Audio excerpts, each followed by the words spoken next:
Good morning. 13வது கேள்வியில C பகுதியை செய்ய சொன்னான்.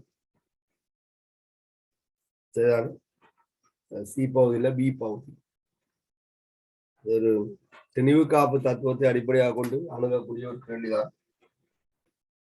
கவனிப்போம்.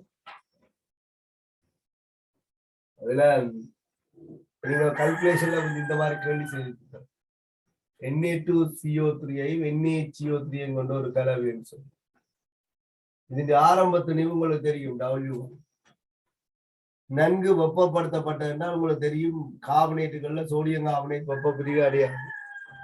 ஆனால் இரு கார்பனேட் வெப்ப பிரிவு அடைஞ்சு சோடியம் கார்பனேட்டையும் H2O-வையும் CO2-வையும் தருவது.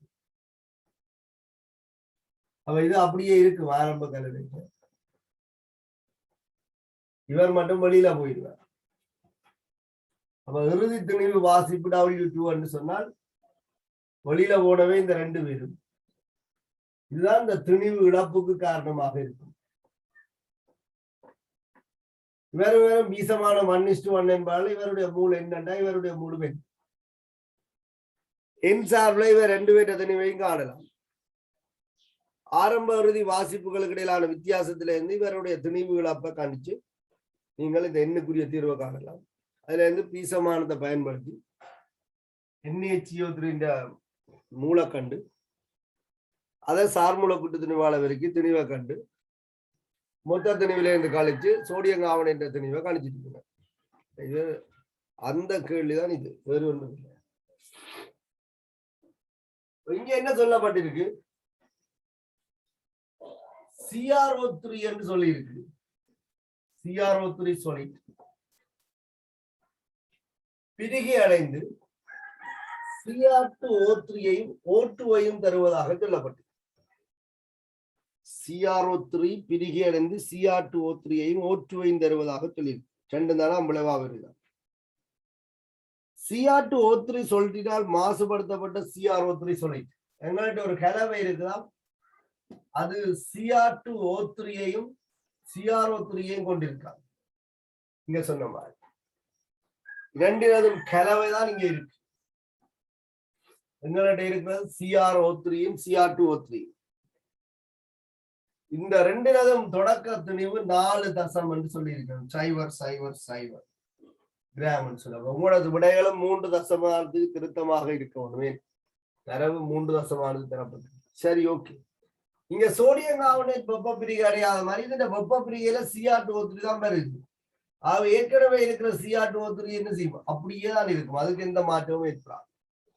அவ ஆறுல இங்க திணிவு இழப்பு ஏற்படும். இவர்ல தான் திணிவு இழப்பு ஏற்படும். நீங்கள் கவனிக்கணும். சரிதான்.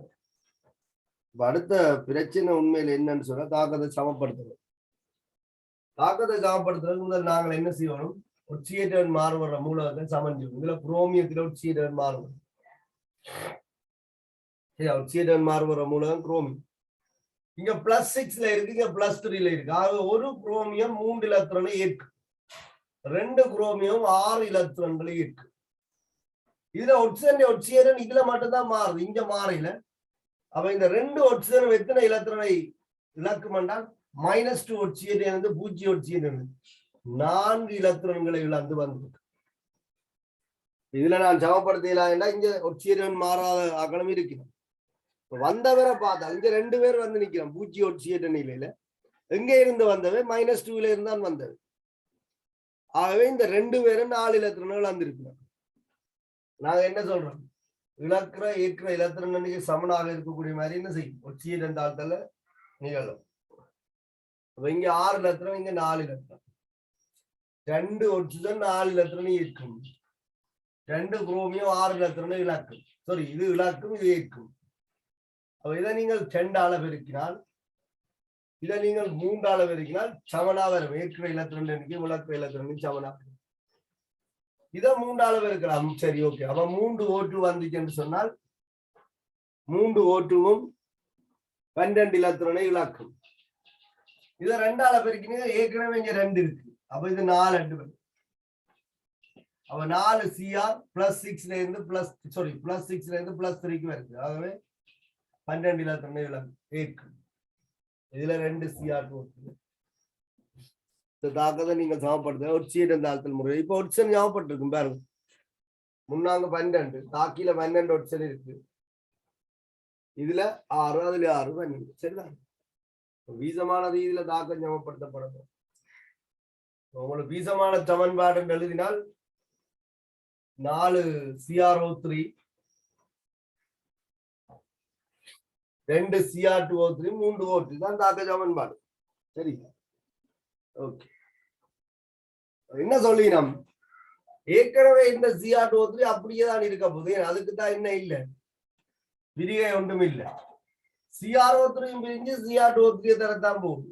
ஆகவே இங்க நான் குறிப்பிட்டது போல இந்த திணிவு இழப்புக்கு யார் காரணம் என்றால் வெளியேறி O2 மட்டும்தான் காரணம். உங்களுக்கு என்ன சொல்லியிருக்கிறேன்? 4 கிராம் மாதிரி ஒன்று வெப்பப்படுத்தும் போது CR2O3 3.784 கிராமை தந்தது என்று சொல்லி CR2O3 இந்த 3.784 கிராம் என்ன ஏற்கனவே அங்க CR2O3 இருக்குதான். இதுல இருந்து வந்த CR2O3 என்று சொல்லி 4 கிராம் என்பது கலவை. இந்த 4 கிராம நன்கு வெப்பமேற்றினோட இப்ப எங்களுக்கு என்ன, இதுவும் CR2O3 ஆகுது, ஏற்கனவே CR2O3 இருக்கு. அது இந்த விளைவு கலவை என்ற திணிவு தந்திருக்கிறோம் 3.784 கிராம். அப்படி என்றால் இந்த CR03 இந்த பெர்சன்டேஜ் என்ன இருக்கு. அதான் இந்த கேள்வியை பற்றி காய்ச்சி இந்த கால்குலேஷன் டியூட்ல இந்த கேள்வி இருக்கு, முதலாவது பக்கத்திலே இருக்கு. திணிவு இழப்பு வெளியேறியவற்றை திணிவுக்கு சமன். அப்ப திணிவு காப்பு தத்துவத்தின்படி திணிவு இழப்பு தொகுதியை விட்டு வெளியேறியவற்றை திணிவுக்கு சமன். மூடிய தொகுதி என்றால் மொத்த திணிவு காக்கப்படும் WO2க்கு சமன். அப்ப நாங்கள் WO2 காண்றதுக்கு என்ன செய்யலாம் என்றால் ஆரம்ப திணிவில இருந்து இறுதி திணிவை கழிக்கலாம். திணிவு இழப்பு சரி, ஆரம்ப திணிவில இருந்து இறுதி திணிவை கழிச்சோம்னா திணிவு இழப்பு. இது 0.216 கிராம் என அமையுது. சரிதானே? அது 84 இது 16. ஓகே சரி. இந்த O2 திணிவுகளுக்கு தெரியும் 0.216 கிராம். அப்ப என்ன காணலாம்? 32 பிரித்தோம்னால் O2 மூல் காணலாம். அதாவது வெளியேறிய O2 மூலை காணலாம். சரிதான்? வெளியேறிய O2 மூல் 0.216 32 தான். சுருக்கும் போது 0.000675 மூல் என்று வருது. 0.000675 மூல் என்று வருது. 216 32 பிரிங்க. 0.216 32 பிரிங்க.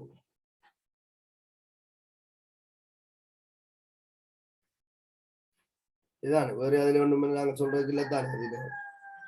ஒரு பிரித்தால்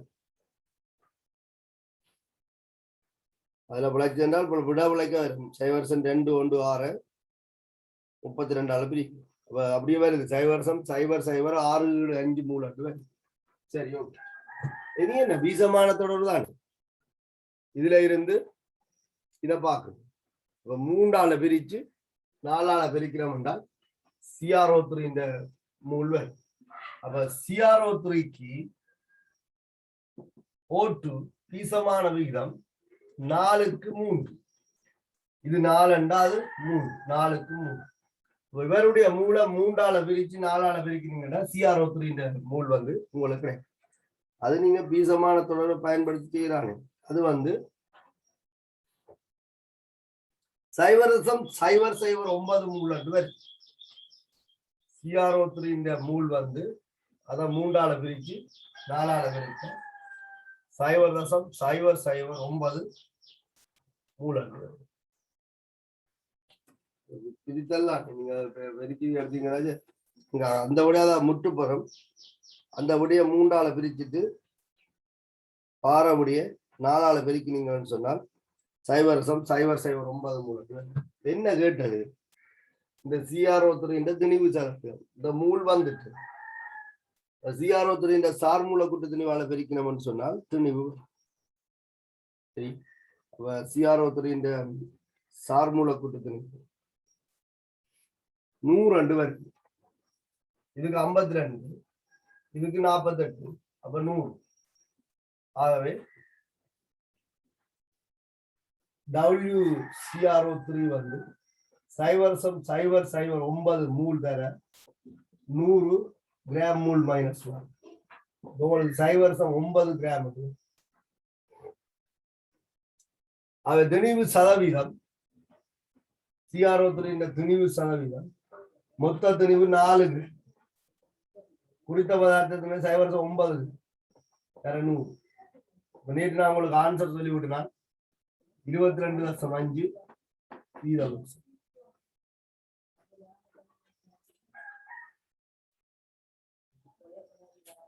சரியா? ஒரு கணித்தல் கேள்விதான். அடிப்படையில வந்து பயன்படுத்தப்பட்டது துணிவு காப்பு தத்துவம். இந்த கேள்வியில அதே மெத்தடாலஜி தான் இந்த இடத்துல பயன்படுத்தப்படும். என்ன பிரச்சனை? தாக்கங்கள் பீசமான ரீதியில சமப்படுத்த தெரியும். ஆக்கத்தை சமப்படுத்த தெரியாமல் அங்கால வந்து நகரையில் அதான் பிரச்சனை. பீசமான தொடர்புல தாக்கங்கள் சரியான முறையில சமப்படுத்தப்பட்டிருந்தாதான் தொடர்பு சரியாகும். இல்லைன்னா தொடர்பு பிரியோசனம் இல்லை.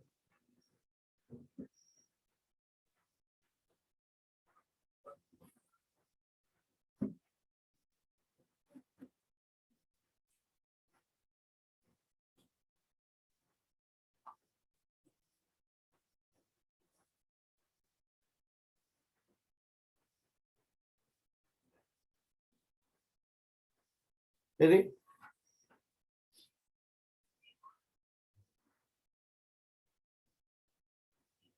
அடுத்த கேள்வியை பாருங்க. அந்நியன் சோதனை படுத்தினீங்கள். இங்க வந்து அளவறு ரீதியாக அந்நியன் சரிவு துணியப்படும். நேற்று நான் ஒரு கேள்வி சொன்னால் அந்த SN நிக்கல் அந்த மாதிரியான சந்தர்ப்பத்தில்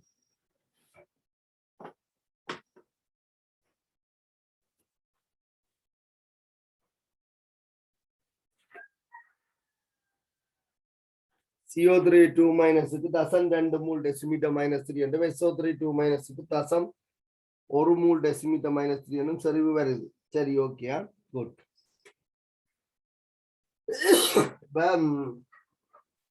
ஒரு கரைசல் இருக்காம். ஒரு கரைசல் CO3 2- SO3 2- கொண்டிருக்குன்னு சொல்லியிருக்கேன். CO3 2- அயன்களையும் SO3 2- அயன்களையும் கொண்டிருக்கு. இந்த கரைசல்ல இருந்து ஒரு 50 சென்டிமீட்டர் கனம் வேறாக்கப்படுது. அப்ப ஏற்கனவே நான் குறிப்பிட்டது போல இந்த 50 சென்டிமீட்டர் கனத்துல எவ்வளவு CO3 2- இருக்கு, எவ்வளவு SO3 2- இருக்குன்னு எனக்கு தெரியாது. அது நான் வளமையா பழக்க தோஷத்தின்படி எக்ஸ் மூலண்டும் y மூலண்டும் ஏற்கனவே டினோட் பண்ணி கொள்வோம். 50 சென்டிமீட்டர் கனம் கரைசல்ல இருக்கிற CO3 2- இந்த மூல் எக்ஸ் மூலண்டும் SO3 2- இந்த மூல் y மூலண்டும் சொல்லுவோம். இது ஒரு ஏகவின கரைசல். இந்த கரைசலுக்கு பேரியம் குளோரைட் சேர்க்கப்படுது. உங்களுக்கு தெரியும், கார்பனேட்டுகளும் வீழ்வடிவாகும், சல்பைட்டுகளும் வீழ்வடிவாகும். பேரியம் குளோரைட் அமில ஊடகத்துல வீழ்வடிவாகும். அப்ப பேரியம் கார்பனேட்டும் வீழ்வடிவாகும், பேரியம் சல்பைட்டும் வீழ்வடிவாகும். இந்த ரெண்டும் இங்க திண்மங்களாக கிடைக்கும். அங்கால 2 Cl- அது நீர்ல கரையும் தானே, அப்ப அது அப்படி இருக்கு. புறப்பட்ட வீழ்வடிவு வடித்து உலர்த்தி நிறுத்த போது புறப்பட்ட வீழ்வடிவு என்பது இந்த பேரியம் கார்பனேட்டினதும் பேரியம் சல்பைட்டினதும் தெளிவு. 50 சென்டிமீட்டர் கனம் கரைசல்ல இருக்கிற 50 சென்டிமீட்டர் கனம் கரைசல்ல இருக்கிற CO3 2- இந்த மூலம் SO3 2- இந்த மூலம் XY சார்புல எனக்கு தெரியும். XY சார்புல எனக்கு தெரியும். அப்ப இந்த ரெண்டு பேருடைய திணிவும் பரிசோதனையில அளவிடப்படுது. அப்ப XY சார்புல அந்த திணிவை சமப்படுத்தலாம். ஈசமானம் 1:1. ஆகவே இந்த மூல் X மூல் வீழ்வடிவாகும். இது 1:1. அப்ப இதுல Y மூல் வீழ்வடிவாகும். இந்த ரெண்டு பேர்டையும் மொத்த திணிவு தந்திருக்கு. அப்ப நாங்கள் மூல சார்மூல கூட்டு திணிவு அளவிருந்தால் திணிவு வரும். ஆகவே சமப்படுத்தி கொள்ளலாம். அப்படி சமப்படுத்தி கொண்டீங்கன்னு சொன்னால் கார்பனேட்டின் சார்மூலக்கூட்டு திணிவு 197 என்று வரும். சரியா? கார்பனேட்டின் சார்மூலக்கூட்டு திணிவு 197. ஆகவே 197 எக்ஸ் என்பது எக்ஸ் சார்புல வேரியம் கார்பனேட் திணிவா இருக்கு. மூல் சமன் திணிவின் கீழ் மூலர் திணிவு வேண்டாம், திணிவு சமன் மூல் தர மூலர். இவருடைய மூல் எக்ஸ் வேரியம் கார்பனேட் மூலர் திணிவு 197. அப்ப 197 எக்ஸ். அதே போல பேரியம் சல்பைட்டின் மூலர் திணிவு 217 என்று வருது. அப்ப அதை பெருக்கினால் 217 வகை. அப்ப XY சார்புல திணிவை கண்டால் இது எதுக்கு சமனா இருக்கணும்? வடிச்சு உலர்த்தி நிறுத்த திணிவு 3.055 கிராமுக்கு சமனாக இருக்கும். வடித்து உலர்த்தி நிறுத்த திணிவுக்கு சமனாக இருக்கும். சரி, ஓகே, சந்தோஷம் இருக்கு. இப்படிதான் நான் நேற்று ஒரு கேள்வி செய்தேன். Fe2 plus Mn2 plus அதுல Na2 plus அதுல SN2 plus இதை நான் தொடர்படுத்த உங்களுக்கு சொல்லியிருக்கேன். இன்னொரு பரிசோதனை தந்திருக்கு என்னன்னு சொன்னால் ஒட்சியேற்றத்துக்கு ஒரு தாக்கம், அதாவது வைய நேரடியாக காட்டுறதுக்கான முதலாவது கதை முடிஞ்சது. மாதிரியின் புரிதொரு 50 சென்டிமீட்டர் என்றால் இன்னொரு 50 சென்டிமீட்டர் கனம் ஏகவின கரைசல் தானே. அப்ப அதுக்குள்ளையும் CO3 மூல் எக்ஸ் மூலா இருக்கும், SO3 மூல் Y மூலா இருக்கும். 50 சென்டிமீட்டர் கனம் தான் எடுக்கப்படும். ஓகே, அந்த 50 சென்டிமீட்டர் கனம் மாதிரி KMnO4 நியமிக்கப்படுது. KMnO4 ஆல நியமிக்கப்படும். அப்ப இதுக்குள்ள CO3 இருக்கும், SO3 இருக்கும். இவருடைய மூல் எக்ஸ் மூல், இவருடைய மூல் Y மூல். சரி, ஆனா உங்களுக்கு என்ன இப்ப விளங்கப்படும்? கார்பன் தன் உயர் ஒட்சியேற்றம் +4 இருக்கு. இதுக்கு மேல கார்பனால் ஒட்சியேற்றப்பட முடியும். ஆகவே இங்க விழுகிற KMnO4 CO3 தாக்காது. யாரோட தாக்கம்? SO3 மட்டும்தான் தாக்கம். ஆகவே SO3 KMnO4 தாக்கம் எழுதப்பட வேண்டும். பீசமான ரீதியில சமப்படுத்தும். சரி, SO3 KMnO4 அமில ஊடகத்துல தாக்கத்தை குறிப்பிட்டால் இது SO4 2- ஆக ஒட்சியேற்றப்படும். இது Mn2+ ஆக தாழ்த்தப்படும். இது 2 இலத்திரனை இழக்கும், இது 5 இலத்திரனை ஏற்கும். ஈசமான தொடர்பு எவ்வளவு முக்கியம் என்பது உங்களுக்கு விளங்கணும். தாக்கம் சமப்படுத்த தெரியாமல் கெமிஸ்ட்ரி படிக்கலாம். இதுல 2 இலத்திரம் இழக்கப்படுது, 5 இலத்திரம் இருக்குது. ஆகவே இவரை 5 ஆலையும் இவரை 2 ஆலையும் பெருக்கும். இது 2, இது 5. இப்ப KMnO4 SO3 தாக்க சமன்பாடு ஈசமானம் வந்துட்டு, அதே எனக்கு இப்ப போதும். உங்களுக்கு சமப்படுத்த தெரியும் என்பதால நீங்கள் மிச்ச அளவுல பார்த்து கொண்டு போகும். இதுல இருந்து நாங்கள் என்ன ஆகலாம்? KMnO4 செறிவு தந்திரு, கனவுளவு தந்திருக்கு, தேவைப்பட்ட KMnO4 மூல காட்டாம். இது நியமிப்பின் அடிப்படை அறிவு தானே. C2O4 KMnO4 நியமிச்சாங்க, SO3 நியமிச்சாங்க. செறிவும் கனவுளவும் தந்தா மூல் காணும். அப்ப செறிவு 0.05 அழகா போட்டுக்கொள்ளுங்க. மூல் டெசிமீட்டர் -3. கனவுளவு 40.00 தர 10⁻³ எவ்வளோத்தையும் பெருக்க உங்களுக்கு அழகு மூல்ல வரும். 2 தர 10⁻³ அமையும். 50 சென்டிமீட்டர் கனம் கரைசல்ல இருந்த SO3 தாக்கின KMnO4 மூலம் 50 தர 10⁻³ சாரி 2 தர 10⁻³ KMnO4 SO3 பீசமான 2 கொண்டு குறிப்பிட்டால் இதை 2 ஆல பிரிச்சு 5 ஆல பிரிக்கும். ஆகவே 50 சென்டிமீட்டர் கனம் கரைசல்ல இருந்த SO3 மூல் 5 தர 10⁻³ மூலாக இருக்கு. இந்த 5 தர 10⁻³ தான் இங்க Y மூலுக்கு சமனாக இருக்கு. ஏன் Y சார்புல குறிப்பிடுறதாக இருந்தால் 50 சென்டிமீட்டர் கனம் கரைசல் இருந்த SO3 மூல எவ்வளவு? Y மூல். அப்ப நீங்க இந்த மாதிரி கேள்விகள் எல்லாம் முதலே இந்த கேள்வியை நீங்கள் செய்திருக்க.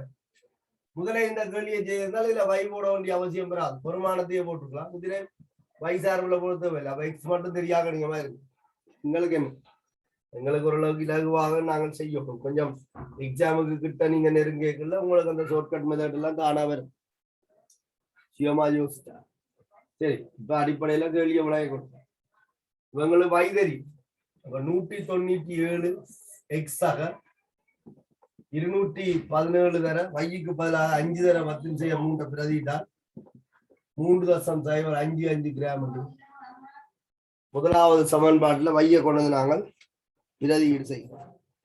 அப்படி 217 5ஆல பெருக்கி 10 பெருக்கினவன் சொன்னால் 197 எக்ஸ் சமன் சக எனக்கு வார பெருமானம் 1.085 பேர் சமன் 3.055 1.085 பேர். இதை நீங்கள் ஒன்றை கழிக்க அங்கால 1.97 பேர். இப்ப 197 எக்ஸ் சமன் 3.055 இருந்து 1.085 கழிக்க 1.97 பெருமானம் சந்தோஷமாக இருக்கு. ஆகவே எக்ஸ் வந்து 1.97 கீழ் 197 என்றால் 0.01, அதாவது 10 தர 10 மூலம் எழுதி எழுதலாம். அல்லது இத 0.005 மூலம் எழுதலாம். ஏதோ உங்களுக்கு அசத்தை குத்தி நீங்க அதுக்கு ஏற்ற மாதிரி பாருங்க. அசம் குத்திக்க கவனமாயிருக்கும். 0.005.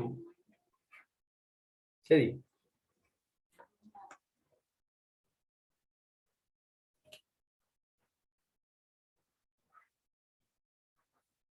உங்களுக்கு எங்க இருக்கு இந்த மூலம் எல்லாம் 50 சென்டிமீட்டர் கணக்கு செலுக்கு இருக்கு. ஆகவே சரிவு காணப்படும். எக்ஸ் யாருடைய சரிவு? CO3 ஆகவே CO3 இந்த சரிவு CO3 இந்த மூல் 10 தர 10 மூலிற்கு 50 தர 10 டெசிமீட்டர் 0.2 மூல் டெசிமீட்டர் -3 5% மூல் டெசிமீட்டர் -3. அதே போல SO3 இந்த சரிவை பார்த்தீங்கன்னா 5 தர 10 கனவளவு 50 தர 10 எல்லாம் பட்டு தண்டால் 0.1 மூல் டெசிமீட்டர் -3. சரி, யாருக்கு 32 வந்து 0.32 செக் பண்ணிக்கொள்ளுங்க. இந்த விட ஓகே நினைக்கிறேன். அப்படி இல்லைன்னா சுருக்கல்புல தானே இருக்கு.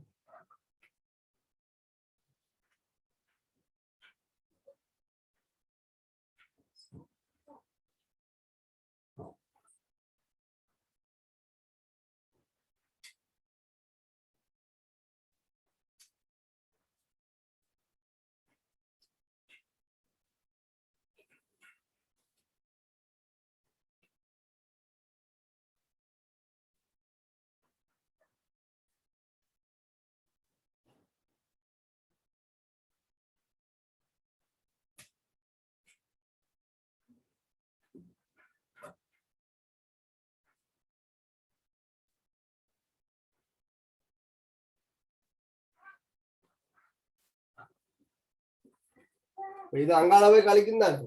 3.055 இருந்து இவ்வளவு பெருமானம் அங்க போய் கழிக்கத்தானே போகுது. ஏன் கூட்ட போகுது?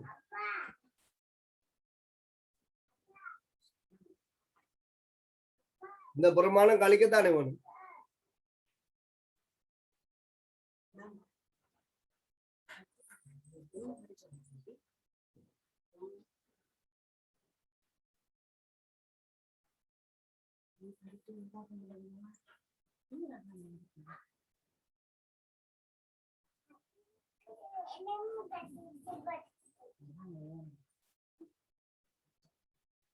அது அந்த விட சரியா வருதா? CO3 வந்து 2 மூல் டெசிமீட்டர் -3 மற்றது இன்னொரு ஒருக்கா செக் பண்ணுங்க. அனோயன்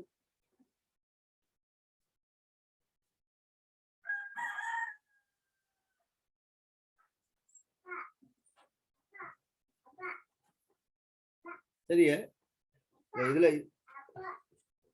இதுல இருக்கிற பிரச்சனை என்னென்றால் 197 எக்ஸ் வந்து 217 வை 3.055 கிராமுக்கு சமம். அப்ப உங்களுக்கு வைக்கு தீர்வு வந்துட்டு 5 தர 10 இதுல ஒன்று பிரதியிட்டம் என்றால் 217 5ஆல பெருக்க 1.085. அப்ப இது அங்க இருந்து கழிச்சா தானே ஓகே ஆகும். அப்படி இல்லைன்றா அது கழித்தல் பிள்ளைகளாக இருக்கு. நீங்க அந்த பிள்ளையை கவனிச்சுக்கிட்டா சரி. நான் சொல்ற விட கட்டாயம் பெறணும்னு அவசியம் இல்லை. உங்களுக்கு அந்த கணித்தல் மெதட்ல ஓகேண்டா சரி. இல்லைன்னா நீங்க ரீசெக் பண்ணணும். வேற 2 பேருக்கு விட வந்திருக்கு இந்த பெருமானம். வேற வந்தாக்கள் இந்த விடையை பார்த்துக்கொள்ளும்.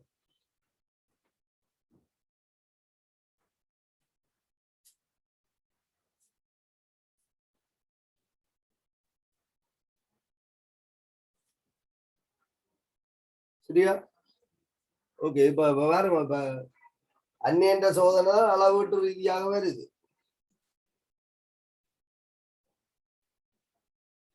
அடுத்த கேள்வி பாருங்க. அதுல பி பகுதி.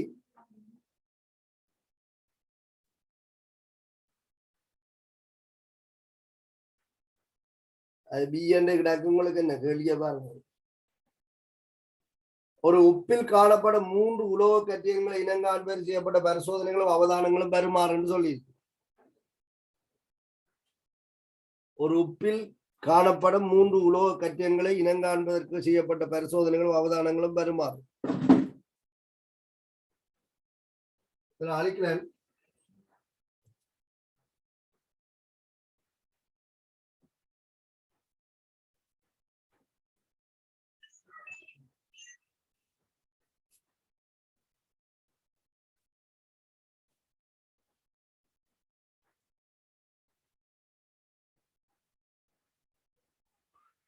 மழை குளிருக்கு லேட்டா தான் பாறாங்க கரெக்ட். சரி, முதலாவது பரிசோதனை அதுல பி என்று போடப்பட்டிருக்கு கேள்வியா என்னவோ பார்த்துக்கொள்ளு. பரிசோதனை 1, உப்பு நீரில் கரைக்கப்பட்டதாம். அவதானம் ஒரு நிறக்கரசல் பெறப்பட்ட சொல்லியிருக்கு. நிறக்கரசல் பெறப்பட்டது.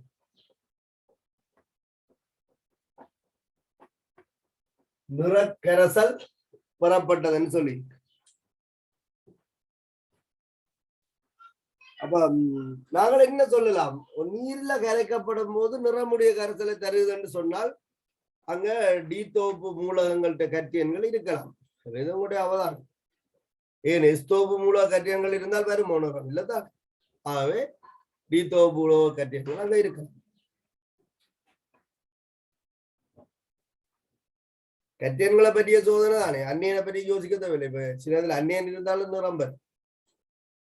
கரைசலுக்கு ஐதான எச்சியல் சேர்க்கப்பட்டது. பண்புறவு கூட 1க்கான சோதனை செய்யணும். கரைசலுக்கு ஐதான எச்சியல் சேர்க்கப்பட்டது. வீழ்வடிவு ஒன்றும் புறப்படவில்லை. என்ன அர்த்தம்?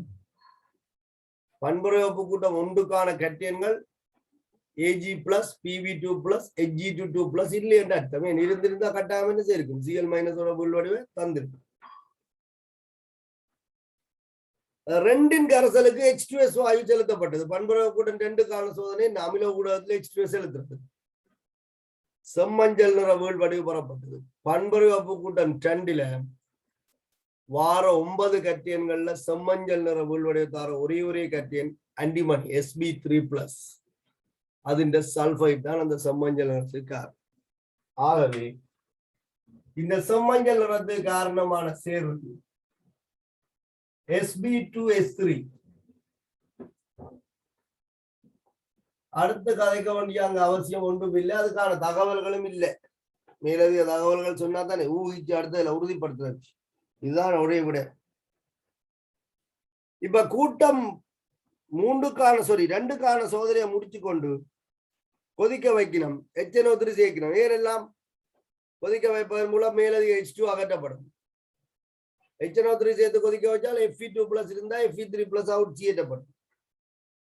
பண்புறவு கூட்டம் 3க்கான சோதனை செய்யணும். அமோனியம் குளோரைடு, அமோனியம் ஹைட்ரோக்சைடு என்று சேர்க்கணும். அமோனியம் குளோரைடு, அமோனியம் ஹைட்ரோக்சைடு சேர்க்கணும்.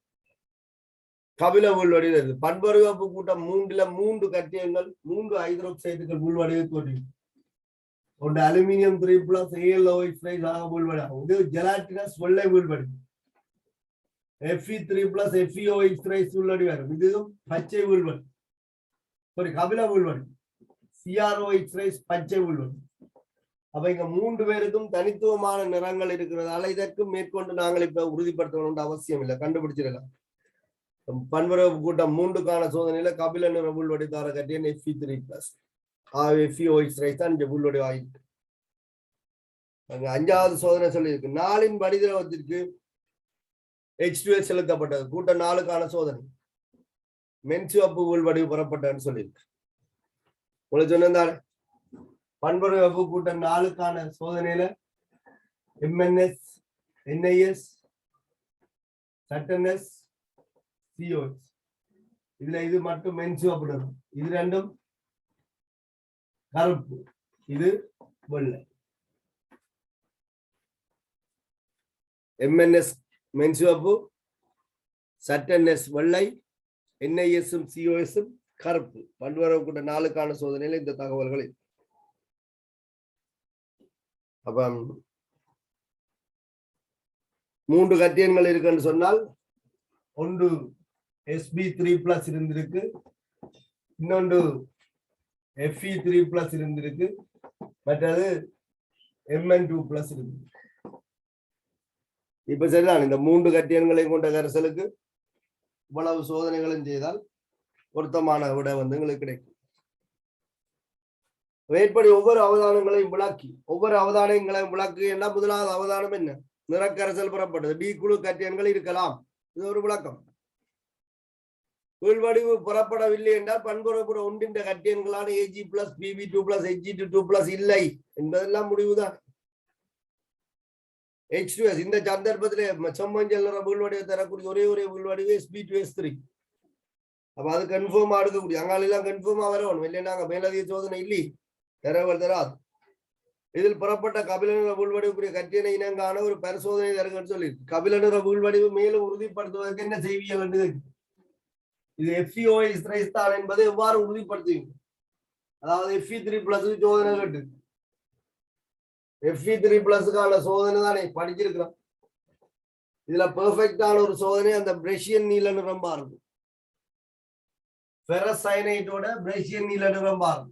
அப்ப Fe3+க்கு ஃபெரஸ் சயனைட் சிக்கலுக்குள்ள 2+ இருக்கும். 4- அவ பொட்டாசியத்தை போட்டால் K4 ரெண்டு.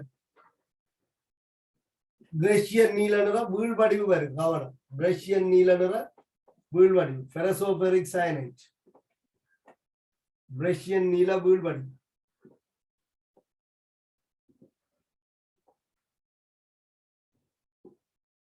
ரஷ்யன் நீல வீழ்வடிவு. இதுக்கு வேற சோதனை எல்லாம் சொல்லலாம். கே கரைசல் சேர்த்தால் வார விளைவு மாப்பொருள் காட்டியோட கர நீல நிறத்தை தரும். ஏன் I- I2 அவுட் சீட். அதே போல H2S வாயு செலுத்தினால் வெளிர் மஞ்சள் நிறம் கூழ்கந்தகம் வீழ்வடிவாகும். அதெல்லாம் இதுக்கு சோதனையாக சொல்லப்படக்கூடியதான். இந்த கட்டியன் தவிர்த்து அது தோற்றுவிக்கக்கூடிய மத்திய கட்டியனை தருகன்னு சொல்லிருக்கு. Fe என்று கண்டுபிடிச்சா தெரியும் தான். Feக்கு 2 கட்டியன்கள் இருக்கு. ஒன்று 2+ மற்ற 3+. ஒன்று இது மற்றது இது. இக்கட்டியனை இனங்கான பரிசோதனை ஒன்று எழுதுகன்னு சொல்லியிருக்கு. இது Fe2+ இனங்கான பரிசோதனை ஒன்று தருது. என்ன சொல்லலாம்? இது தாள் ஒட்சியேற்ற நிலையில இருக்கு. இலகுவாக ஒட்சியேற்றப்படும். அவர் H+KMnO4 ஊதா நிறத்தை நீக்கும். H+KMnO4 ஊதா நிறத்தை நீக்கும். அதே நேரத்தில் H2S வாயுவோட கருப்பு நிற உள்வடிவை தரும். FeS கருப்பு நிற உள்வடிவாகும். சரிதானே? K2Cr2O7 தாக்கங்கள் எல்லாம் போடலாம். அல்லது இதுல 3+ கொண்ட ஒரு கட்டியான தூக்கி இதுக்கு போட்டீங்களான்னு சொன்னால் நீல நிறம் பெறும். வெளியில 2+ இருந்தா உள்ள 3+ இருக்கும். K3FeCN6 போட்டீங்கன்னு சொன்னால் நீல நிறம் பெறும். இது பிரஷியன் நீலம், இது நீலம். ரெண்டுக்குள்ள வித்தியாசத்தை உள்ளுக்குள்ள 2+ இருந்தால் அது பிரஷியன் நீலம், வெளியில 2+ இருந்தால் அது நீலம். நீர்ல கரையாத வீழ்வடிவு எல்லாம்.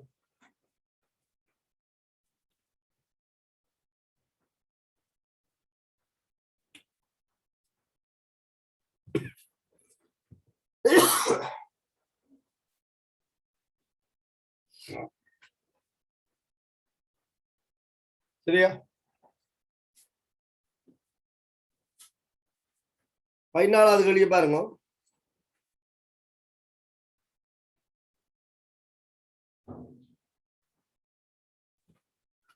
அதுவும் அந்த முதல் கேள்வி மாதிரி தானே வேந்தன்.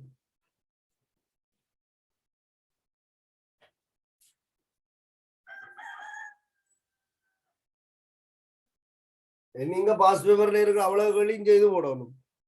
ஏன்னா முழு கேள்வியும் கிட்டத்தட்ட பாஸ் பேப்பர் கேள்விய மாதிரி தான் இருக்கும். உங்களுக்கு இன்னொரு இடம் கிடக்கு பயிற்சி எடுக்கிறதுக்கு. இந்த அறிவை கொண்டு அங்க பிரயோகிங்க. இந்த ஃபைனலுக்கு எக்ஸாம் அறிவிச்சா பிறகு கால்குலேஷன் டவுட்டை கொண்டு தெரியாதுங்க ஆப்பரேட்டர். கால்குலேஷன் டவுட்டை கொண்டு தெரிகிறது, இன்னொரு டவுட்டை கொண்டு தெரிகிறது, ஜெனரல் கெமிஸ்ட்ரி டவுட்டை கொண்டு அப்பதான் தெரியுது எக்ஸாமுக்கு டைம் டேபிள் அறிவிச்சா பிறகு. அப்ப அங்க பின்னால படிக்க வேண்டிய பாடத்துக்கு எல்லாம் டவுட் வராது. ஏன்னா படிச்சா தானே டவுட் வாங்க. அப்பதான் இந்த கால்குலேஷன் ஜெனரல் கெமிஸ்ட்ரி எல்லாம் தட்டி பார்க்க அதுக்கே ஒன்றும் தெரியாம இருக்கும். படிச்சு முடிச்ச பாடங்கள் பாஸ் பேப்பர் கேள்விகளை செய்து போட்டு டவுட்டை இப்பவே கிளியர் பண்ணி கொள்ளணும். சரிதான், நான் உங்களுக்கு அடிக்கடி சொல்றேன். எனக்கு யாராவது 13 காரன் வந்து 12 சிலபஸ்க்கு கேள்வி கேட்டா எனக்கு கோபா பாஸ் பேப்பர் கேள்வி. அப்ப அவ்வளவு நாள் என்ன படுத்துக்கிட்டு வந்தீங்க. சரி, நான் சில இடத்துல விடிய அனுப்புறீங்க. அந்தந்த நேரத்தில் அதை செய்யாம கடைசி ஞானம் பிறந்து வாரம் ஒரு புதுசா நடந்த ஒரு எக்ஸாம் பேப்பர்ல ஜெனரல் கெமிஸ்ட்ரி கேள்வி டவுட் அதை சொல்லிக் கொடுக்குறேன். காலகாலத்துக்கு முன்ன நடந்த ஒரு பாஸ் பேப்பர் கேள்வியில ஜெனரல் கெமிஸ்ட்ரி டவுட் ஃபைனல் எக்ஸாமுக்கு போய்க்காம பெருகு அது வரைக்கும் நித்திர ஒன்றுட்டு வரையும் கடைசி எக்ஸாம் நேரத்துக்கு அது டவுட் உண்டு. அந்த பிள்ளைகளை நீங்கள் விடாதீங்க, உங்களுக்கு தான் பாதிப்பு. இப்ப படிக்கிறதுக்கு எவ்வளவோ விஷயங்கள் அங்கால பின்னுக்கு இருக்கு. ஜெனரல் கெமிஸ்ட்ரியை கொண்டு அங்க வச்சு படிக்கலாம். இப்ப இந்த கேள்விக்கு முதலாவது கேள்விக்கு ஒரு இதுவும் இல்லை. முதலாவது கேள்வி வந்து பொண்ணுக்கு செய்த ஒரு உப்பு சொல்லி இருக்கணும், நீர்ல கரைக்கணும். அதானே அங்கேயும் சொல்லியிருக்கு. நிறமுள்ள கரைசல் வருதான் அவதானம் உண்டு சொல்லியிருக்கு. அவதானம் உண்டு, சரி இருக்கட்டும். நீர்ல கரைச்சதுக்கு ஐதான குளிர்ந்த எச்சியல் சேர்க்கணும். அந்த குளிர்ந்த என்று சொன்ன நோக்கம் என்னன்னு சொன்னால் பிபிசிஎல் இதுல உள்வடி ஆகாமல் தப்பி ஓடலாம் இல்லை. அப்ப குளிர் நிலையில சேர்த்தால் அது கட்டாயம் வீழ்வடிவாக வாய்ப்பு இருக்கு. வீழ்வடிவு இல்லையா அதைத்தானே முதலாவதுல சொல்லி அங்க பாக்ஸ் போட்டு சொல்லி இருக்கு. இங்க வந்து பாய்ச்சல் கூட்டு படத்துல சொல்லி வீழ்வடிவு இல்லை. இது அவதானம் 2. அதற்கூடாக H2S செலுத்தினோம்.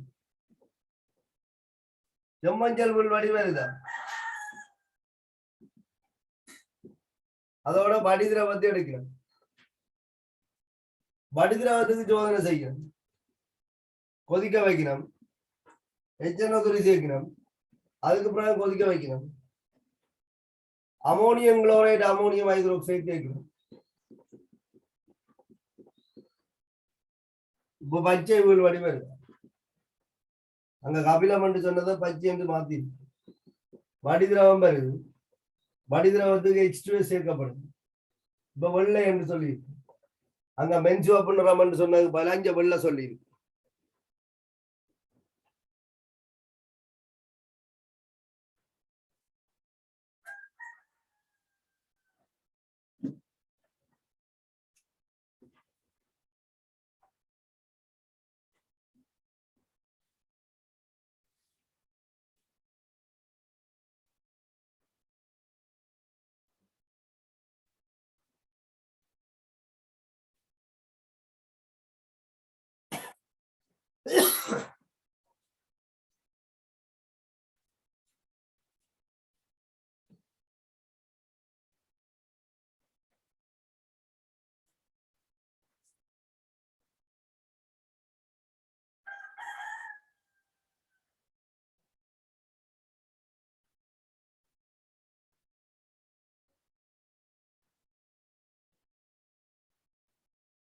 சரி.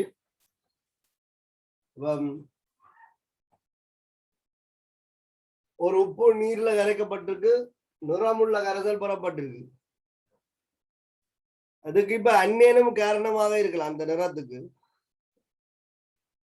ஆனா கட்டியன்களை கொண்ட உப்புன்னு சொன்னதால அந்நியனை பற்றி யோசிக்க தேவையில்லை. அப்ப இந்த நிறத்துக்கு காரணம் கட்டியன்கள். அப்ப நிறமுள்ள கட்டியன்கள் உருவாகுதுன்னு சொல்லி நீர்க்கரைசல் என்றால் டி குழு கட்டியன்களுக்கு நிறம் இருக்கு. ஆகவே டி குழு கட்டியன்கள் இருக்கலாம். ஐதான எச்சியல் சேர்க்க வீழ்வடி ஒன்றும் இல்லை. என்ன அர்த்தம்? அங்க Ag+, Pb2+, Hg2 2+. உங்களோட அம்மா வீட்டை வாரா, வேலைக்கு போய் வீட்டை வாரா. சில இடத்துல நீங்கள் வீட்டை வந்த நீங்களோ போனீங்களோன்னு தெரியாது. இப்ப ஸ்கூலால நீங்கள் வீட்டை வந்து டியூஷனுக்கு போயிருக்கீங்க, சரியான. இப்ப வந்ததுக்கும் போனதுக்கும் ஆதாரம் இருக்குமோன்னு பார்க்க அடுப்படிக்கு தான் போக வேணும், சரியான. போய் ஏதாவது உங்களுக்கு பிடிச்ச சாப்பாடு கிடந்து வச்சுட்டு போயிருந்தா தெரியும் இந்த எலி வந்ததோ போனதோ. அது மாதிரி தான் அங்க வச்சதெல்லாம் அப்படியே இருந்தேன்டா என்ன அர்த்தம், ஆள் வரையிலண்டா அர்த்தம். வச்சதொன்னே காணையா ஆள் வந்து போயிட்டு ஒரு ஐடென்டிபிகேஷன் தான். அப்ப ஒரு சோதனை தான் செய்யுது. இந்த சோதனையில சில கட்டியங்கள் இருந்தால் விட தந்திருக்கு, விட தரையில, ஆகவே அது இல்லைன்னு தான் அதன் அர்த்தம். அப்ப இந்த அவதானம் 2ல இந்த கட்டியங்கள் இல்லை. இவற்றின் கட்டியங்களுக்கு இந்த குளோரைடோட வீழ்வடிவு இருக்கு. குளோரைடோட வீழ்வடிவு வரும், ஆனா வீழ்வடிவு வரையில. அப்ப இவ்வளவு பேரும் இல்லை. மற்றது Cu+ நாங்களுக்கு இன்க்ளூட் பண்ணலாம். ஆனா பண்புரை வெப்பு கூட்டத்துக்கான சோதனைகள்ல Cu+ இல்லாததால நாங்கள் அதை கதைக்க அவசியம் இல்லை. H2S சேர்க்கப்படுது. அமில ஊடகத்தில் H2S வீழ்வடிய தாரவர் வந்து Sb2S3 செம்மஞ்சள் வீழ்வடி. அவை கன்ஃபார்ம். அதுல வடிதிரவத்துக்கு கூட்டம் 3க்கான சோதனை பச்சை நிறம் வருது. அப்ப CrOH ரைஸ். பண்புரை வெப்பு கூட்டம் 3ல பச்சை நிறம் வீழ்வடிய தாரது தானே. வடிதிரவத்துக்கு H2S சேர்க்க வெள்ளை நிறம் வருது. அப்ப சட்டன் S வரும். உங்களோட இருந்த கட்டியன் Sb3+. அப்படி கேள்வி ரீமேக் பண்ணப்பட்டிருக்கா. Saturn 2+. ஒரு முறை வந்த எக்ஸாம் பேப்பர் இன்னொரு முறையாக மாறும்போது இப்படி வந்து இதுல Fe3+க்கு சொன்னதுக்கு பதிலாக Cr3+ சொல்லிருக்கு. Mn2+ பதிலாக Saturn 2+ சொல்லிருக்கு. ப்ரொசீஜரை மாத்தே அவதானத்துல சின்ன மாற்றத்தை செய்து. அப்ப K Sb2S3 L CrOH rice L M வந்து Saturn S. பெறப்பட்ட கலவையில் உள்ள கட்டியன்களுக்குரிய உலோகங்களை எழுதுக என்று சொல்லியிருக்கு. உலோகங்களை எழுத சொல்லியிருக்கு. கட்டியன்களுக்குரிய உலோகங்கள் கேட்டிருக்கு. ஆகவே Sb எழுதணும், குரோமியம் எழுதணும், சட்டன் எழுதணும். இந்த கேள்வியில ஒரு சின்ன ஒரு தகவல் நான் படிப்பிக்கும் போது சொன்னதான் கணவருக்கு விளங்குது. 2வது சந்தர்ப்பத்தில் அந்த கேள்வி வந்திருக்கு. 1வது எக்ஸாம்லயும் அது சம்பந்தமா ஒரு கேள்வி இருக்குன்னு. உங்களுக்கு பண்புரை வெப்பு கூட்ட 2க்கான சோதனையில கரைதிறன் குறைந்த சல்பைட்டுகள் வீழ்வடிவாகும் சொல்லி இருக்கேன். அந்த 9 கட்டியன்கள்லையும் கரைதிறன் சற்று கூடியது, அந்த பார்டர் லெவல்ல நிக்கிறது வந்து கேட்மியம் சொல்லியிருக்கேன். ஞாபகம் இருக்கு. கேட்மியம் சல்பைட் வந்து இந்த மிச்சம் 8 கட்டியன்கள்ட்ட கரைதிறனை விட கொஞ்சம் கூட. பண்புரை வெப்பு 4ல சட்டன் சல்பைட்டுக்கு அந்த 4லையும் கரைதிறன் கொஞ்சம் குறைவு. அப்ப இந்த கரைதிறனை ஏறுவரிசைப்படுத்தி கொண்டு போனால் சரியா, மேலிருந்து கீழாக கரைதிறனை ஏறுவரிசைப்படுத்தி கொண்டு போனால் எல்லாத்தையும் எங்களுக்கு தெரியாது. சொல்லக்கூடிய சொன்னால் கரைதிறன் குறைஞ்சது மேலையும் கரைதிறன் கூடியது கீழையும் இருக்கணும். இப்ப கரைதிறன் கூடியது கீழையும் இருக்குன்னா பண்புரை வெப்பு கூட்டம் 2/9 கட்டியன்களும் இதுக்குள்ள இருக்கும். பண்புரை வெப்பு கூட்டம் 4/4 கட்டியன்களும் கரைதிறன் கூடின கீழே வரும். அந்த 9 கட்டியன்களை நாங்கள் ஏறுவரிசைப்படுத்தினால் அதுல இந்த பார்டர் லைன்ல வர கட்டியன் கேட்மியம் 2+, இதுல கரைதிறன் குறைந்த கட்டியன் Saturn 2+. சரிதான். அப்ப நான் உங்களுக்கு சொன்னால் இந்த H2S அயனாக்கத்தால வார S2- அளவு வந்து இங்க பயன்படுத்தப்படுற அமிலத்தால கட்டுப்படுத்தப்படுது. அமிலத்தின் செறிவு கூட அதிக H+ வரும். சமநிலை நல்லா பின்னோக்கி நகர S2- செறிவு குறையும். அவ S2- செறிவு குறைஞ்சால் இதுக்குள்ள கரைதிறன் கூடிய கேட்மியம் 2+ திருப்திப்படுத்த முடியாமல் போகலாம். ஆகவே கேட்மியம் 2+ வீழ்வடிவாகாமல் இருக்கு.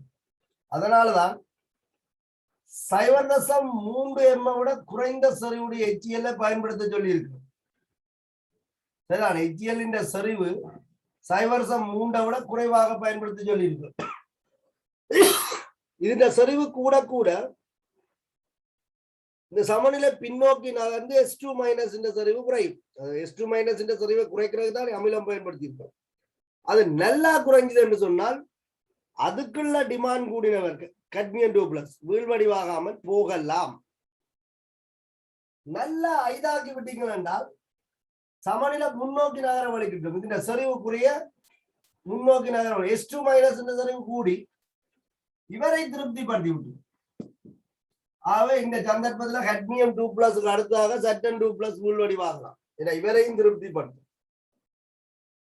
ஆகவேதான் செறிவை 0.1 m விட கூடவாக பயன்படுத்தி சொல்லியிருக்கோம்.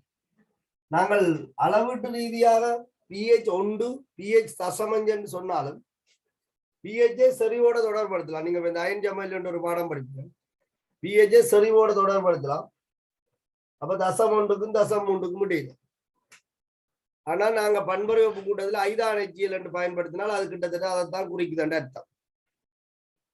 சரி, அப்ப கேள்வி என்னன்னு சொல்லப்பட்டிருக்கா உங்களுக்கு, அமில ஊடகத்துல H2S செலுத்தப்பட்டதான் பாருங்க. அமில ஊடகத்துல H2S செலுத்தப்பட்டதான் முதல் எக்ஸாம் பேப்பர் கேள்வி ஒன்றுல அமில ஊடகத்துல H2S செலுத்தப்படும். HCl சேர்த்து H2S செலுத்திடும்.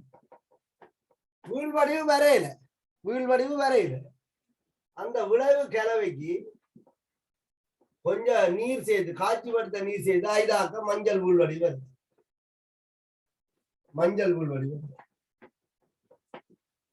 அது அங்கதான் நாங்கள் இந்த தகவலை சரியான முறையில் அப்ளை பண்ணுவோம்.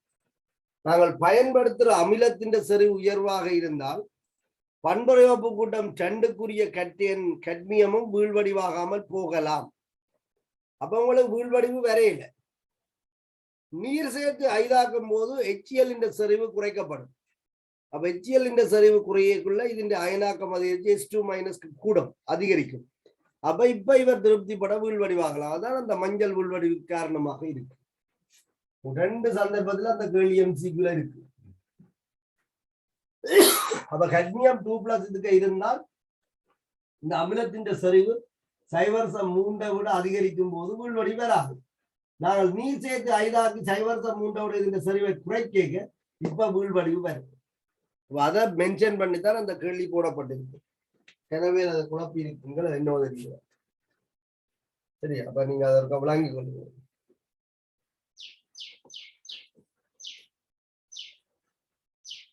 இப்ப பண்புரைப்பு கூட்டம் 2ல இருக்கிற கட்டியங்கள் எல்லாம் மிகவும் குறைஞ்ச வேண்டியல தானே, அதுக்குள்ளே ஒரு ஏறு வரிசை இறங்கு வரிசை இருக்குதான்.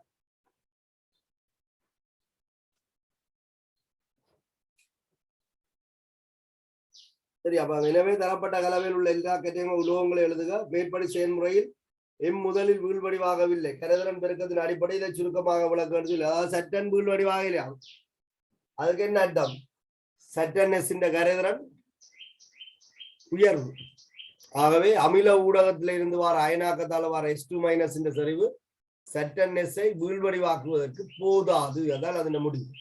இப்ப கார ஊடகத்தில் H2S அயனாக்கம் அடைய அதிக S2- வருது. இப்ப போதும், இப்ப வீழ்வடிவு உருவாகும். இப்ப நீங்க வேணுமென்று அழுகி கொள்ளுங்க.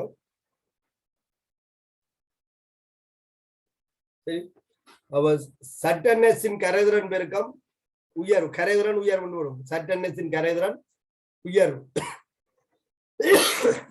சட்டன் S கரைதிறன் உயர்வு. எனவே சட்டன் 2+ வீழ்வடிவாக்குவதற்கு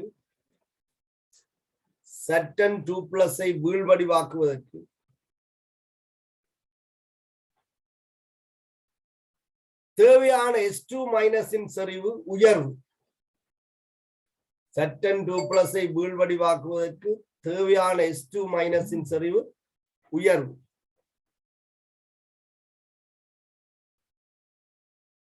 வீழ்வடிவாக்குவதற்கு தேவையான S2- செறிவு உயர்வு. அமில ஊடகத்தில்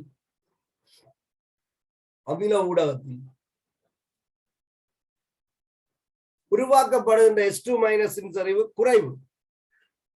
அமில ஊடகத்தில் உருவாக்கப்படுகின்ற H2 மைனஸின் செறிவு குறைவு. எனவே வீழ்வடிவாகாது. சரிதானே? நீங்க கோயிலுக்கு போறதுக்கு 1000 ரூபாய் தந்தாதான் கோயிலுக்கு போவேன் என்றால் அம்மா 50 ரூபாய் தான் தருவேன் சொல்லுவா. சில நம்பி வேண்டி கொண்டு ஓடிடுவேன். நீங்க மட்டும் போக மாட்டீங்க இருப்பீங்க. அதான் கோயிலுக்கு போவாங்கத்தான் நினைக்கணும். வேற என்ன கோயிலுக்கு போகணும்ன்றா என் காசு. சரி, ஆனா அது யதார்த்தம் அப்படி இல்லைதான். 50 ரூபா எல்லாம் வந்து 3 பிள்ளைக்கு சொல்லிக்க இல்ல 4 பிள்ளைக்கு சொல்லிக்க. மூத்த பிள்ளை சொல்ல நான் போவே இல்லை வீட்டை நிக்கிறேன். கடைசி பிள்ளை 50 ரூபா பெரிய காசு மாதிரி தெரியும். அது வேண்டி கொண்டு ஓடி கோயிலுக்கு. இதான் நீங்க யதார்த்தம். செட்டன் 2+ 1000 ரூபா தேவை. கேட்மியம் 2+ கிட்டத்தட்ட 900 ரூபா தேவை. அங்க இருக்க ஏனிய வீட்டுக்கு 50 ரூபா 100 ரூபாய் எல்லாம் போதும்னு சொன்னால் இந்த 900 வரும் வரைக்கும் கேட்மியம் வீழ்வடிவாகாது. ஏலம் போட்ட மாதிரி போட வேண்டிய 50 ரூபா இல்லாமண்டா 6 ரூபாய் போயிடும். சரி, சந்தோஷம். மிச்சத்துக்கு 100 ரூபா இல்லாமண்டா சில இதுல போக மாட்டேன். இல்ல 250 ரூபா இல்லாமண்டா சில நேரத்துல அடுத்தது போயிடும். இப்படியே கூட்டி கொண்டு போக 900 ரூபா இல்லாமண்டால் இன்னொன்று போயிடும். அப்ப அந்த மாதிரி தான் இது. அப்ப ஏன் மூத்த உள்ள போகல என்று கேட்டால் என்ன பிரச்சனை? அங்க காணாது, போறது காசு காணாது, அவருக்கு காணாது. சரியா? அமில ஊடகத்தில் H2S அயனாக்கத்தால வார H2 மைனஸ் சரிவு குறைவு. அந்த குறைஞ்ச H2 மைனஸ் சட்டன் 2+ நிரம்பல் அடைய செய்யாது. கரைதிறன் பெருக்கம் அயன் பெருக்கம் எல்லாம் கதைக்க வேண்டியது. இப்ப கதைச்சு பிரிவு இல்லை உங்களுக்கு. அதனால எவ்வளவும் போதும். அமில ஊடகத்துல H2 மைனஸ் சரிவு குறைவா இருக்கும். இவர் வீழ்வடிவாகணும்ன்ற H2 மைனஸ் சரிவு உயர்வு. அதுக்கு காரணம் வேறு கரைதிறன் கூட. ஆகவே இப்ப இவர் வீழ்வடிவாக மாட்டார். சரி, அங்கால பி பகுதியில் என்ன பிரச்சனை இருக்கு? சாதாரணமான தாக்கங்கள். சரி, அதை நீங்க பார்க்கலாம். அதுல நான் சொல்ற கொண்டு இல்லை. BiCl3க்கு நீர் சேர்த்தீங்கன்னா பிஸ்மத் ஆக்சிக்ளோரைடு வரும், வெள்ளை வீழ்வடி. அதனால 2 HCl வரும். NO2 நீர்ல கரைச்சால் அங்க அமில ஆக்சைடுகளை நீர்ல கரைக்கு HNO2வும் HNO3 கலவை வரும். PBSக்கு H2O2 சேர்த்தா கவனம். H2O2 -2 நிலையில இருக்கு. இந்த சல்பரை +6 OCH. இந்த தாக்கத்தை நீங்கள் சமப்படுத்தி கொடுங்க. PbSO4 ஆகவும் H2O ஆகவும். இப்ப கருப்பு நிற வீழ்வடி வந்து வெள்ளியா மாறும். -2 இருக்க ஒட்சியேட் +6 வரை ஒட்சியேட். பொதுவாக ஒட்சியேட்டும் கருவிகள் 0 வரைக்கும் தான் ஒட்சியேட்டும். வில்லங்கத்துக்கு சொன்னா மட்டும்தான் நாங்கள் அங்கால போவோம். ஆனா H2O2 சொல்ல மாட்டாங்க. -2 +6 வரைக்கும் ஒட்சியேட். அங்காலே SO2க்கும் K2Cr2 தாக்கம் 1000 தடவை எழுதி இருப்பீங்க. அமோனியம் டைக்ரோமேட் வெப்ப பிரிகை அமோனியாவின் தயாரிப்புகள்ல சொல்லியிருக்கேன். அமோனியம் நைட்ரேட்டுகள், அமோனியம் நைட்ரைட்டுகள், அமோனியம் டைக்ரோமேட்டுகள் வெப்ப பிரிகையிலே அமோனியா வாயுவை தராது. வெப்ப பிரிகையிலே அமோனியா வாயுவை தராது. அப்ப அமோனியா வாயு தரான்னா ஹைட்ரஜன் எங்க போகும்? நீருக்குள்ள போகும். இங்க 8 ஹைட்ரஜன் இருக்கால 4 நீர் வரும். 7 ஒட்சன்ல 4 ஒட்சன் அதுக்கு போனால் மிச்சம் 3 ஒட்சன் 2 குரோமியம். 3 ஒட்சனும் 2 குரோமியம் சேர்ந்து Cr2O3 என்ற ஒட்சைட்டை உருவாகும். 2 நைதர்சன் மிச்சமாக இருக்கு. ஆகவே N2 என்ற மூலக்கூறை தரும். இதுலயும் ஹைட்ரஜன் நீருக்குள்ள போகும். இந்த 4 ஹைட்ரஜன் இருக்கால 2 நீர் வரும். மிச்சமாக பார்த்தால் 2 நைதர்சன் தான் இருக்கு. ஆகவே N2 வரும். இதுலயும் அமோனியா வராதென்றால் நீர் தான் வரும். 4 ஹைட்ரஜன் இருக்கால 2 நீர். மிச்சம் 2 நைதர்சன் ஒரு ஒட்சன். 2 நைதர்சன் ஒரு ஒட்சன் சேர்ந்து N2O தோற்றுவிக்கும். ஆகவே அமோனியம் நைட்ரேட்டுக்கு N2O H2O வரும். அமோனியம் நைட்ரைட்டுக்கு N2O H2O வரும். டைக்ரோமேட்டுக்கு பச்சை நிற Cr2O3 திண்மம் மிஞ்சும்.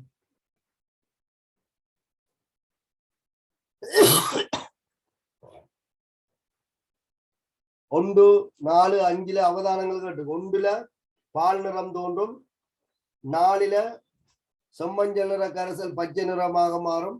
5ல பச்சை நிற திண்மம் மீதி எஞ்சும். மற்றெல்லாம் வாயுவா போயிடும். வெப்ப பிரிகையில வார நீர் வந்து வாயு நிலையாக எடுத்துக்கொள்ளப்பட வேண்டும். இந்த வாயு நிலை விளைவுகள் என்று சொல்லுவாங்க. ஒரு திண்ம விளைவும் 2 வாயு நிலை விளைவு மட்டும்தான் இதுக்கு தகவல் தரப்படும். N2 வாயு H2O வாயு என்று சொல்லுவோம். H2O2 எவ்வாறு தொழிற்படுகிறது கேட்டுக்கிறது. இதுல H2O2 வகைபாகம் என்ன? OCH -2 OCH எண்ணில கந்தகம் +6 OCH படுது. அப்ப இது ஒரு OCH. அடுத்தது Cl2 வாயு அமோனியாவோட தாக்கம் பார்த்திருக்கோம். 3 சந்தர்ப்பத்துல பார்த்திருக்கோம். அமோனியா தாக்கியா தொழிற்படுற சந்தர்ப்பம் ஒன்று பீசமானபடி தாக்குறது, N2 HCl பாரதாக்கம். மற்றது மிகியாக இருக்கிற சந்தர்ப்பம் அமோனியாவுக்கும் Cl2க்குமான தாக்கத்துல பீசமானபடி N2 6 HCl வரும். அதே போல அமோனியா மிகியாக இருந்தால் அந்த 6 HCl 6 NH4Cl தரும். இது மேலதிகமாக 6 NH3 தாக்கம் 8 NH3 3 Cl2 வரும். அமோனியா மிகியாக இருக்கு. குளோரின் மிகியாக இருக்கைகள்ல NCl3 வரும், HCl வரும். இதுல 3 ஹைட்ரஜன் 3 HCl போட்டா இதுல 3 Cl. இது 3 சந்தர்ப்பம் அமோனியாவோட தாக்கம். NaOHக்கு சாதாரண ஐதான குளிர்ந்த NaOHோட தாக்கம் எழுதினால் இருவழி விகாரத்துல NaOCl வரும். அப்ப Cl2 வந்து NaOHோட தாக்கிக்குள்ள NaCl NaOCl வரும். இதை NaCl எழுதலாம். நீங்க இப்படி எழுதி கொள்ளுங்க NaOCl. அங்கால நீர் வரும், பார்த்து சமப்படுத்திக்கணும். 2 NaOH கூட சரியா வரும் நினைக்கிறேன். இது ஐதான குளிர்ந்த. சூடான செறிந்த என்று சொன்னால் இது உறுதியற்றது, இருவழி விகாரத்துக்கு உட்படும். அப்ப NaCl NaClO3 வரும். NaOCl இருவழி விகாரத்துக்கு உட்பட்டு NaCl NaClO3 உங்களுக்கு இதான் வரும் விளைவு. ஒரு குளோரின் -1க்கு தாழ்த்தப்பட ஒரு குளோரின் +5க்கு ஒட்சியேற்றப்படும். ஆகவே இதுல 5 குளோரின் வேணும். 5ல எத்தனை ஏற்கிறது? மொத்தம் உங்களுக்கு 6 Cl வரும். இதுல 5 Na, இதுல ஒரு 6 NaOH வரும். இதுல 6 ஹைட்ரஜன் இருக்காது, இதுல 3 H2O போடலாம். ஆக ஞாபகப்படவே இல்லை என்று அறிவு ஞாபகப்படுத்திக்கணும். 5 Na+ அங்க 6. சரி, இதுல 6 ஒட்சன், அங்க நீர்ல 3, அதுக்குள்ள 3. சரிதானே? ஓகே, சாப்பிட்டு இதான் உங்களுக்கு சொல்லியிருக்கு. Cl2 H2O2 என்பதின் ஒவ்வொரு பயன்பாடுகளை தருக. குளோரின் வெளிட்டும் கருவியாக பயன்படும். சரிதானே? ஆடைகளை வெளிட்டுவதற்கு பயன்படுத்தப்படுது. மற்றது வந்து தொட்டு நீக்கலுக்கு பயன்படுத்தப்படுது, குடிநீரை சுத்திகரிக்கிறதுக்காக. H2O2 பயன்கள் சொல்லுங்க. டெனிம் ஜீன்ஸ்களோட வெளிட்டலுக்கு பயன்படுத்தப்படுதுன்னு சொல்லி. மற்றது ஒட்சன் தயாரிப்பிலையும் H2O2 பயன்படுத்தப்படுது.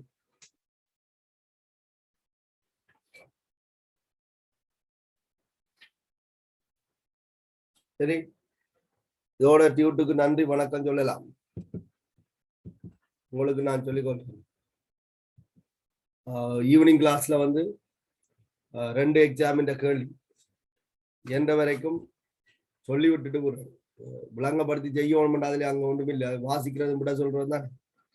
ஓகே, அப்ப உங்களோட கேள்விகள் ஏதாவது ஸ்பெஷலா டவுட்டா இருந்தால் குறிப்பிட்டால் நேரம் பிரச்சனையா வந்தா நான் அந்த கேள்விகளை பார்ப்பேன். இல்லது என்ற வரைக்கும் பார்க்கக்கூடிய கேள்விகளை பார்ப்பேன். இன்றைக்கு நான் உங்களை முடிஞ்சா எக்ஸாம் பேப்பர் போடுவேன். சரியா? நீங்கள் அதையும் பார்த்துட்டீங்கன்னா உங்களுக்கு இதுல இன்னும் கொஞ்சம் விளக்கம் கூடவா இருக்கும். இவ்வளவு ஸ்ட்ரக்சர் கேள்வியும் எஸ்ஏ கேள்வியும் செய்து எம்சிக்கு கேள்விக்கு விளக்கம் வரையிலண்டா அது விளங்கக்கூடிய கேஸ்ல படிக்கலண்டா அர்த்தம். சரி, எம்சிக்குல முரண்பாடுகள் இருக்கும், அந்த முரண்பாடுகள் தீர்க்கத்தான் வரும். அது எம்சிக்கு பிரச்சனையே அதுதான், முரண்பாடு. இப்ப எஸ்ஏ ஸ்ட்ரக்சர் கொஞ்சம் விளங்கி இருந்தாலே வடிவா செய்யலாம். எம்சிக்கு அப்படி இல்லை, நல்லா விளங்கி இருந்தா கூட சில கேள்விகள் வந்து என்ன செய்ய முடியாது, சொதப்பத்தான் செய்யும். அப்ப நீங்கள் அதுல கொஞ்சம் கவனமா தான் இருக்கணும். அது அனுபவம் தான் உண்மையா சரியான தீர்வு தரும். எப்பவுமே அது அனுபவம் என்ற ஒன்று எம்சிக்குல எங்களுக்கு நிறைய ஹெல்ப் பண்ணும். இப்போ நீங்கள் 1000 கேள்விகளை பார்க்கறதுக்கும் 10 கேள்வியை பார்க்கறதுக்கும் ஒரு வித்தியாசம் எம்சிக்குல கட்டாயம் இருக்கு. நீங்கள் அதுகளுக்கு கொஞ்சம் அனுபவப்பட்டு கொள்ளுங்க. விளங்கல எம்சிக்கு பேப்பர்ண்டா என்னடா கிடந்ததை எக்ஸாம் ஆக்கி போட்டேன் சரியா ஓகே